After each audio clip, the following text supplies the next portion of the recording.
મહેસાણામાં ધૂળેટી પર્વનો રંગ જામ્યો। ધૂળેટીને લઈ વોટર પાર્કમાં લોકોની ભીડ ઉમટી। લોકોએ પાણીની વચ્ચે રંગો સાથે ધૂળેટી પર્વની ઉજવણી કરી। ઊંઝા હાઈવે પર આવેલા વોટર પાર્કમાં ધૂળેટીનો ઉત્સાહ જોવા મળ્યો। નાના ભૂલકાઓ સહિત પરિવારો મોટી સંખ્યામાં વોટર પાર્કમાં પહોંચ્યા।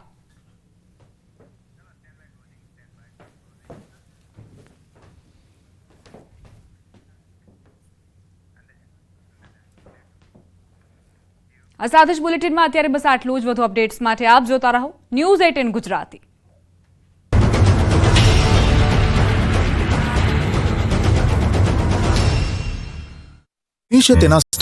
વડોદરાવાસીઓ તહેવારમાં બહારથી મીઠાઈ કે અન્ય ખાણીપીણીની વસ્તુઓ ખરીદતા પહેલા 100 વાર વિચાર કરજો, કેમ કે વધુ કમાણીની લાલચમાં કેટલાક વેપારીઓએ લોકોના જીવ જોખમમાં નાખવાનું નક્કી કરી લીધું છે।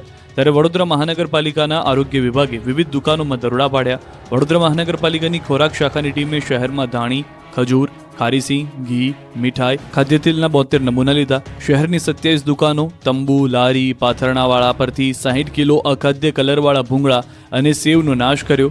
મકરપુરા, GIDC, ખોડિયારનગર, ચોખંડી, છાણી જકાતનાકા, દાંડિયા બજાર, ગોત્રી, ઉમાચાર રસ્તા સહિતના વિસ્તારોમાં તપાસ કરવામાં આવી। ખોરાક શાખાએ દુકાનોમાંથી પનીર અને ડેરી એનાલોગ પ્રોડક્ટ્સના 21 નમૂના પણ લીધા। લેબ રિપોર્ટ આવ્યા બાદ કરાશે કાર્યવાહી।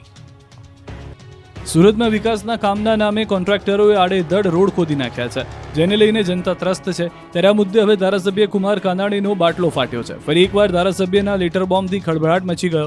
વિધાનસભાના ચાલુ સત્રમાં જ કુમાર કાનાણીએ સુરત મનપાના કમિશનર અને પોલીસને સંબોધીને લેટર લખ્યો અને વરાછા વિસ્તારમાં ઠેર ઠેર ખોદેલા ખાડાને લઈને આક્રોશ વ્યક્ત કર્યો। પત્રમાં ધારાસભ્યએ લખ્યું કે વિકાસ નહીં, આડધણ ખોદકામનો વિરોધ છે। સતત થતા ટ્રાફિકથી લોકો હેરાન પરેશાન થઈ રહ્યા છે। સાથે જ તબક્કાવાર રોડ બંધ કરવા કે ખોદવા માટે કુમાર કાનાણીએ માંગ કરી છે। આ સમગ્ર મામલે ઝડપથી ઉકેલ આવે તે માટે રજૂઆત કરાઈ છે। વહેલી તકે કામગીરી પૂર્ણ કરી લોકોને ટ્રાફિકમાંથી મુક્તિ આપે તેવી માંગ છે। બે હાથ જોડીને લોકોની માફી માંગતો અને સીધો દોર થઈ ગયેલો આ એ જ લુખ્ખો જેમણે સુરતમાં આતંક મચાવ્યો। શહેરના સચિન વિસ્તારમાં એક દુકાનમાં તોડફોડ કરી દાદાગીરી કરી હતી। પોલીસે ગણતરીની કલાકોમાં જ આરોપીને દબોચી લીધો હતો। બાદમાં પોલીસે આરોપીને એવો કાયદાનો પાઠ ભણાવ્યો કે સીધી લીટી જેવો થઈ ગયો। સચિનના વાંજ ગામમાં જે આતંક મચાવ્યો હતો ત્યાં પોલીસ લઈ ગઈ હતી। લોકોની વચ્ચે આરોપીનો વરઘોડો કાઢ્યો હતો। એટલું જ નહીં, જે દુકાનમાં તોડફોડ કરી હતી ત્યાં લઈ જઈ માફી મંગાવી હતી। આરોપી સામે 8 ગુના નોંધાયેલા હોવાનું પણ સામે આવ્યું। પોલીસે બરાબરની સરભરા કરતા આરોપીની હેકડી ઉતરી ગઈ। સરઘસ સમયે પોલીસે લોકોની વચ્ચે આવીને કહ્યું કે આવા અસામાજિક તત્વોથી તમારે ડરવાનું નથી। આવી કોઈ પણ અસામાજિક પ્રવૃત્તિ કરે તો અમને જાણ કરજો। ગુજરાતમાં હોળી ધૂળેટીના તહેવારને લઈને દારૂની રીલમછેલ અટકાવવા માટે પોલીસ એક્શનમાં આવી છે। ગુજરાતમાં દારૂ ઘુસાડતા બુટલેગરોને પકડવા માટે પોલીસે બોર્ડર પર તપાસ હાથ ધરી છે।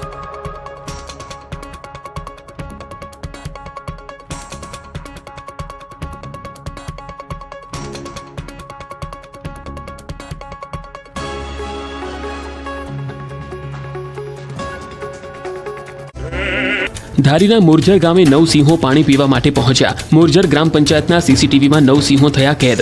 9 સિંહોના પાણી પીતા CCTV સામે આવ્યા। સિંહોના CCTV સોશિયલ મીડિયામાં થયા વાયરલ।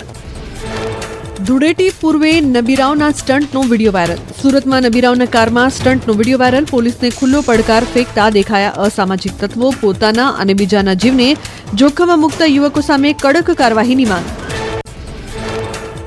દાહોદની માતંગી નગર સોસાયટીમાંથી થઈ બાઇકની ચોરી। એપાર્ટમેન્ટના પાર્કિંગમાં પાર્ક કરેલ મોટરસાયકલની થઈ ચોરી। પોલીસે ચોરીના CCTVના આધારે ફરિયાદ નોંધી શરૂ કરી તપાસ। સુરતમાં જહાંગીરપુરા વિસ્તારમાં ATMમાંથી ચોરી। બોલેરો કારમાં આવેલા 3 શખ્સોએ ATMને બનાવ્યું નિશાન। લાખો રૂપિયાની ચોરી થયાની આશંકા। દુકાનદારી શખ્સ CCTVમાં કેદ। વડોદરામાં દારૂની લૂંટનો વિડીયો વાયરલ થયો। નેશનલ હાઈવે પર દારૂ ભરેલી કાર પલટી જતા લોકોએ દારૂની લૂંટ મચાવી હતી। અકસ્માતમાં ઇજાગ્રસ્ત ડ્રાઈવર તડફડિયા મારતો રહ્યો અને લોકો દારૂ લૂંટીને ભાગી ગયા। હોળીના પવનને લઈને ચોમાસાનો વર્તારો। પવનની દિશા જોઈ અંબાલાલ પટેલની આગાહી। આ વખતે ચોમાસું 8 થી 10 આની રહેશે। ચોમાસું સારું રહેવાથી ખેડૂતો માટે આ વર્ષ સારું રહેવાનું અંબાલાલ પટેલનું અનુમાન। અમરેલીમાં વડિયા બસ સ્ટેન્ડ વિસ્તારમાં પવન સાથે જોરદાર વંટોળ। ધૂળની ડમરી સાથે પવન ફૂંકાયો। ST બસ સ્ટેન્ડ પરના રસ્તાઓ પરની દુકાનોના હોર્ડિંગ્સ અને છાપરા હચમચી ગયા। બનાસકાંઠામાં વાવના મીઠા વિચારણ વિસ્તારમાં કેનાલ તૂટી। ખેતરમાં કેનાલમાં પાણી ફરી વળતા એરંડા, ઈસબગુલ સહિત જીરાના પાકમાં વ્યાપક નુકસાન। વહેલી તકે કેનાલના સમારકામ અને વળતર આપવાની ખેડૂતોમાં ઉઠી માંગ। ગીર સોમનાથના ખેડૂતો માટે સારા સમાચાર 15 માર્ચે ગીરના સિંગોડા ડેમમાંથી પાણી છોડાશે. પાણી છોડાતા સિંગવડા નદી બે કાંઠે વહેશે. નદી કાંઠેના 12 ગામ કોડીનાર શહેરને એલર્ટ અપાયું. ડેમના રેડિયલ ગેટ બદલવાના હોવાથી ડેમમાંથી પાણી છોડવાનો નિર્ણય કરાયો. ડેમમાં ભરાયેલું પાણી સ્પિલ્ટ લેવલ સુધી છોડવામાં આવશે. ઢોર ઢાકરને નદીના કાંઠા વિસ્તારથી દૂર રાખવા અપાયું સૂચન. ગુજરાતના જાણીતા કલાકાર વિક્રમ ઠાકોર થયા નારાજ. વિધાનસભામાં ઠાકોર સમાજના કલાકારોને ન બોલાવતા નારાજ. સોશિયલ મીડિયામાં વ્યક્ત કરી નારાજગી. વિધાનસભામાં કલાકારોને બોલાવી કરાયું હતું સન્માન. નવગણજી સાથે ચર્ચામાં વ્યક્ત કરી નારાજગી. બીજા સમાજના કલાકારોને બોલાવ્યા અને ઠાકોર સમાજના કલાકારોને ન બોલાવતા સરકાર સામે નારાજગી દર્શાવી. સુરેન્દ્રનગરના સોલડી ગામમાં ગ્રામજનોનો વિરોધ. ગામમાં શરૂ થનારી મેડિકલ વેસ્ટની ફેક્ટરીને લઈને ગામ લોકોનો વિરોધ. 7,000થી વધુ લોકોએ કાળા વાવટા ફરકાવી નોંધાવ્યો વિરોધ. સોલડી સહિત આસપાસના 10થી વધુ ગામની જમીનમાં મોટું નુકસાન થવાની શક્યતાને લઈને કર્યો વિરોધ. ફેક્ટરીમાં કોઈ મોટા નેતાનો પુત્ર ભાગીદાર હોવાનો સ્થાનિકોનો છે આરોપ. તંત્રએ આપેલી મંજૂરી રદ કરવા લોકોની માંગ. ગેરકાયદે દબાણને લઈ મોરબી જિલ્લા પોલીસની સતત બીજા દિવસે કાર્યવાહી. રીટા ગુનેગારોની ગેરકાયદે મિલકત તોડી પાડવાની કામગીરી કરાઈ. માળિયા મિયાણામાં હિસ્ટ્રી શીટરની ગેરકાયદે મિલકતો તોડી પાડવામાં આવી. માળિયા મિયાણા ફારૂક હબીબ જામ નામના હિસ્ટ્રી શીટર વિરુદ્ધ નોંધાયા છે અનેક ગુના. હિસ્ટ્રી શીટર આરોપીની ગેરકાયદે આવેલી 12 દુકાનો તોડી પડાઈ. જિલ્લા પોલીસની બુલડોઝર કાર્યવાહીથી ગુનેગારોમાં ફફડાટ. અમદાવાદમાં ગેરકાયદે દબાણને લઈને એએમસી એક્શનમાં 7 ઝોનની એસટીએફ ટીમ લાગશે કામે. ભદ્રકાળી મંદિરથી 3 દરવાજા સુધીના દબાણ દૂર કરાશે. 844 ફેરિયાઓને કાર્ડ અપાયા. કાર્ડ ધરાવનાર ફેરિયાઓને નહીં હટાવાય. વડોદરા શહેરમાંથી પસાર થતી ભૂંકી કાચને ડાયવર્ટ કરાશે. મનપા દ્વારા 41 કરોડના ખર્ચે કાંસ ડાયવર્ટ કરાવવા 2 ટેન્ડર મંજૂર કર્યા. 3 કિલોમીટર વિસ્તારમાં ભૂંકી કાચને પાલિકા 5 મહિનામાં ડાયવર્ટ કરશે.